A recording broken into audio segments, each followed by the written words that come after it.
Good morning friends. मैं doctor V K Mishra from gastro liver hospital Swaroopnagar Kanpur. अगर आपको खांसी ज्यादा हो रही है, आपको जो बात करते हैं या आप सांस लेते हैं उसमें सीटियां बज रही हैं, तो जरा ध्यान से देखिए कि कहीं आपको क्रोनिक ब्रोंकाइटिस तो नहीं है।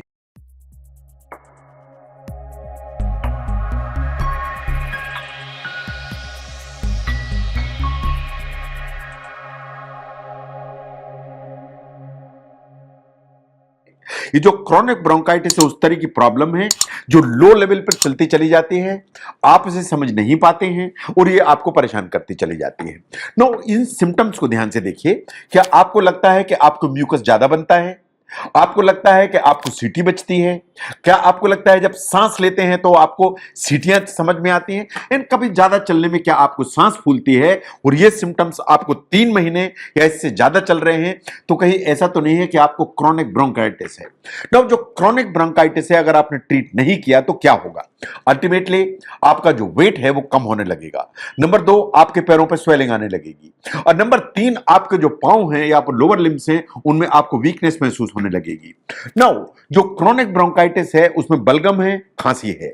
अगर ये 3 महीने से ज्यादा है तो ये बिल्कुल सही बात है, और लगातार 2 साल तक ऐसा हो रहा है तो ये क्रोनिक ब्रोंकाइटिस की कैटेगरी में आता है। इसका मतलब है कि आपके जो लंग्स की ट्यूब्स हैं इनमें स्वेलिंग है, इसमें इन्फ्लेमेशन है, और जिसके चलते ये प्रॉब्लम हो रही है। और इसके बहुत सारे कारण हो सकते हैं जिनके बारे में बात करूंगा मैं। नाउ, एक टर्म होती है जिसे कहते हैं एक्यूट ब्रोंकाइटिस। जो एक्यूट ब्रोंकाइटिस होती है वो अचानक आती है। वो इन्फ्लेमेशन है खाने की नलियों में, सांस की नलियों में। अगर ये इस तरह का इन्फ्लेमेशन है, ये हमेशा कोई भी वायरल इन्फेक्शन होगा उसके बाद हो जाता है। कभी भी कोई एलर्जी होगी उसके साथ में डेवलप हो जाता है। कभी भी कोई पॉल्यूशन होगा उसके साथ डेवलप हो जाएगा। लेकिन जो एक्यूट ब्रोंकाइटिस है वो बाय एंड लार्ज रिवर्सिबल है, इन प्रॉब्लम क्रिएट नहीं करती। लेकिन जो क्रोनिक ब्रोंकाइटिस है ये बार बार आती है, इन आपको परेशान कर सकती है। नाउ, जो क्रोनिक ब्रोंकाइटिस है उसके सिम्टम्स को ध्यान से देखिए। नंबर 1, आपको खांसी होगी, बार बार होगी। नंबर 2, आपको बहुत सारा बलगम बनेगा जो पीले रंग का हो सकता है या सफेद रंग का हो सकता है। नंबर 3, जब आप तेज चलेंगे, सीढ़ी चढ़ेंगे तो आपको हल्की सी सांस फूलेगी। नंबर 4, जब आप सांस लेंगे जोर से या बात करेंगे तो आपको सीटियां बच सकती हैं। नेक्स्ट, अगर हम ध्यान से देखें, आपको बहुत ज्यादा थकान महसूस होगी, कभी आपको सिर में दर्द होगा, कभी आपको लगेगा धड़कन तेज हो रही है। इन अगर आपने इसको ट्रीट नहीं किया तो over a period of time आपको पांव में स्वेलिंग आ सकती है। इन ऑक्सीजन का जो लेवल है आपका वो कम हो सकता है। नाउ, क्रोनिक ब्रोंकाइटिस क्यों होती है? अगर हम ध्यान से देखें, द मोस्ट कॉमन जो काज है, कोई भी चीज जो आपकी सांस की नली को, आपके जो ना ब्रोंकस को, इसको इन्फ्लेम करेगी, उसके चलते प्रॉब्लम होगी। अगर हम देखें तो द मोस्ट कॉमन जो काज है इज द स्मोकिंग।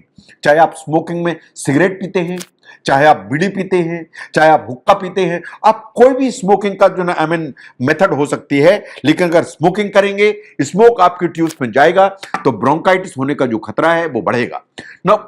कभी भी इस तरह के एक्सेसिव एक्सपोजर होता है, जैसे आपको एयर का पोल्यूशन है, आपको केमिकल फ्यूम्स हैं, आपको डस्ट है, इसके चलते एलर्जी है, तो आपको ब्रोंकाइटिस डेवलप होगी।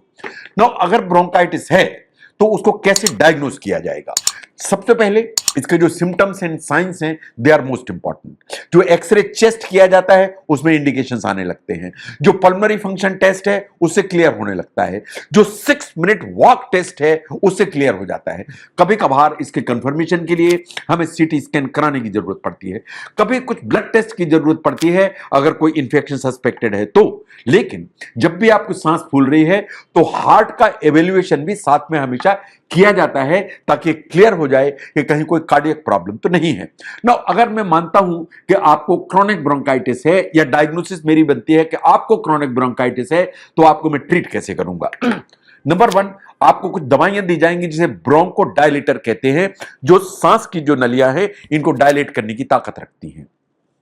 ये जो दवाइयां हैं कई कैटेगरी में आती हैं। आपको मुंह से खाने वाली गोलियों के कैटेगरी में मिलेंगी, आपको सिरप्स की कैटेगरी में मिलेंगी, but most of the time ये सूंघने वाली दवाइयां होती हैं जो आप वास्तव में इसको खींचते हैं, जो आपकी सांस की नलियों में जाती हैं। ये आपकी सांस की नलियों को रिलैक्स करती हैं, आपके जो सांस की जो नलियां हैं या एयरवेज हैं उनको वाइडन करती हैं, एंड जो चोक हो रही हैं ट्यूब्स उनको जो है खोल के रखती हैं। इससे आपको सांस में, वीजिंग में, कफ में, हर चीज में आपको मदद मिलती है। तो नंबर 1 पर आते हैं ब्रोंकोडायलेटर्स, जो आप इनहेलर्स के रूप में इस्तेमाल करते हैं। नंबर 2 पर अगर कुछ भी इंफेक्शन है तो आपको एंटीबायोटिक की जरूरत पड़ेगी। जो बैक्टीरियल इंफेक्शन है ये हमेशा रूट काज होते हैं, तो आपको एंटीबायोटिक हमेशा आप हेल्प करते हैं, जो आपको जरूरत पड़ेगी जैसा आपके डॉक्टर प्रिस्क्राइब करें। अगर इंफ्लेमेशन ज्यादा है तो एंटी इंफ्लेमेटरी जो ड्रग्स हैं उनकी कैटेगरी में आते हैं स्टेरॉइड्स। जो स्टेरॉइड्स हैं वो कभी आपको इंजेक्टेबल, कभी आपको ओरल, दोनों फॉर्म में दिए जा सकते हैं फॉर शॉर्ट टर्म। इसके चलते आपके जो सांस की नली है, आपके जो लंग्स हैं, ये ओपन होकर चलते हैं, इन आपके जो सिम्टम्स हैं वो बहुत फर्क पड़ जाता है, आपको हेल्प होती है। पर्टिकुलरली अगर आपको अस्थमा है तो इस तरह की दवाइयां आपको काफी मदद करने की ताकत रखती हैं। नंबर 4 पर आती हैं एंटी इंफ्लेमेटरी मेडिकेशंस।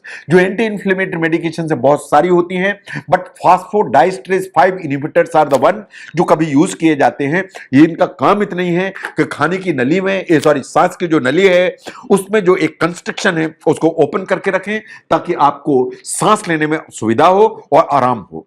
कुछ म्यूकोलिटिक करके मेडिसिन यूज की जाती हैं जिनका काम इतना है कि जो बलगम बनता है, बलगम वास्तव में नरम हो और आसानी से आप खांसी करके उसको निकाल सकें, तो म्यूकोलिटिक एजेंट इस्तेमाल किए जाते हैं। कभी ऐसा हो जाता है कि ब्रोंकाइटिस का अटैक इतना तेज होता है कि आपकी बॉडी के अंदर ऑक्सीजन की जो वो लेवल है वो नीचे आने लगता है, तो आपको ऑक्सीजन की सपोर्ट की जरूरत पड़ती है। ऐसी कभी कभी नौबत आ जाती है। बट जो फिजिकल रिहेबिलिटेशन है, जो एक्सरसाइज है, जो रोज वॉक करना है, जो चेस्ट की फिजियोथेरेपी है, ये इक्वली इंपॉर्टेंट है। तो अगर हम ध्यान से देखें कि जो क्रॉनिक ब्रोंकाइटिस है is a very common problem. इसे आप शुरू में नजरअंदाज करते हैं, लेकिन इसको नजरअंदाज करना ठीक नहीं है। जहां तक इसके रीजंस को अगर हम देखें, smoking is the most common reason, लेकिन जितना पोल्यूशन है, डस्ट एलर्जी है, उसके चलते भी दिक्कत होती है। इसको आसानी से ट्रीट किया जा सकता है, लेकिन इसको समझना जरूरी है। तो जो क्रॉनिक ब्रोंकाइटिस है उसके सिम्टम्स, उसका ट्रीटमेंट, उसको समझने में अगर ये वीडियो हेल्प करता है तो जरूर शेयर करें। मैं doctor V K Mishra from gastro liver hospital, Swaroopnagar, Kanpur. Thank you very much.